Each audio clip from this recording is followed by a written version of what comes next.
Assalamualaikum warahmatullahi wabarakatuh. Kami ingin menjelaskan materi tentang modal dasar dan faktor penggerak ekonomi kreatif.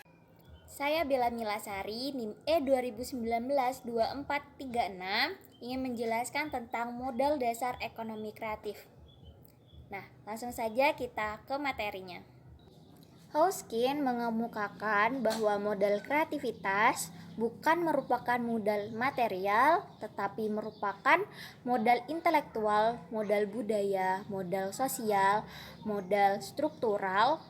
Modal kreatif adalah modal intelektual berupa kekayaan intelektual seperti desain produk, merek dagang, hak cipta, paten, dan royalti. Nah, oleh sebab itu, agar kreativitas menghasilkan dan memberi dampak positif, output dan outcome-nya atau keluaran dan hasil, menurut Home Affairs diperlukan 4 modal, yaitu modal insani, modal sosial, modal budaya, dan modal struktural kelembagaan.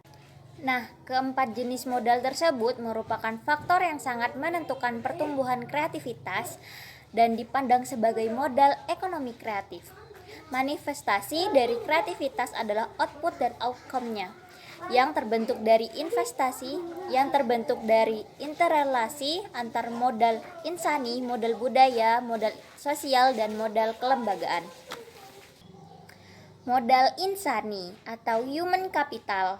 Nah, salah satu modal insani dalam ekonomi kreatif yang terpenting adalah modal intelektual, yaitu berupa kecakapan, pengetahuan, keterampilan, dan motivasi untuk menghasilkan kekayaan intelektual seperti paten, merek dagang, royalti, dan desain.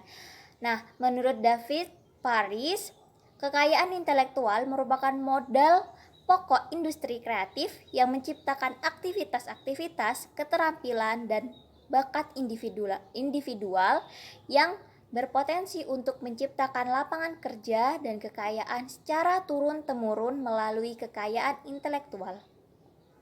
Berikutnya ada modal sosial atau social capital.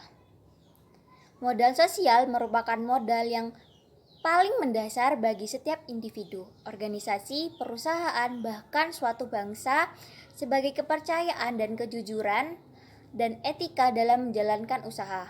Nah, kepercayaan, kejujuran, dan etika dalam suatu usaha merupakan faktor kunci kesuksesan. Sikap ketidakjujuran, kurang komitmen, korupsi, dan kolusi yang dimiliki pada individu atau suatu perusahaan menyebabkan ketidakpercayaan terhadap masyarakat, bangsa, dan negara. Modal budaya atau cultural capital. Nah, modal budaya yang dimiliki oleh setiap bangsa atau suatu perusahaan secara turun-temurun merupakan bentuk lain dari budaya. Nah, modal budaya adalah nilai-nilai orientasi, kebiasaan, adat istiadat modal dasar yang sudah dimiliki oleh industri, terutama industri kecil dan industri lokal yang tersebar di seluruh pelosok tanah air. Nah, keanekaragaman budaya seperti etnis, suku, adat, dan nilai-nilai warisan budaya dan bahasa yang tersebar di berbagai daerah merupakan modal dasar ekonomi kreatif. Nah, semua modal budaya dan kebinekaan yang dimiliki ini harus dikelola secara kreatif sehingga dapat menciptakan kekayaan baru seperti kesempatan kerja, pendapatan, dan kesejahteraan masyarakat. Nah, yang terakhir ada modal kelembagaan dan struktural. Modal kelembagaan dan struktural merupakan modal yang diperlukan oleh industri kreatif yang berasal dari pemerintahan. Modal ini dapat berupa kebijakan-kebijakan yang dapat mengakomodasi dan melindungi keberadaan industri kreatif. Oleh sebab itu, diperlukan departemen khusus dalam pemerintahan yang membina industri kreatif.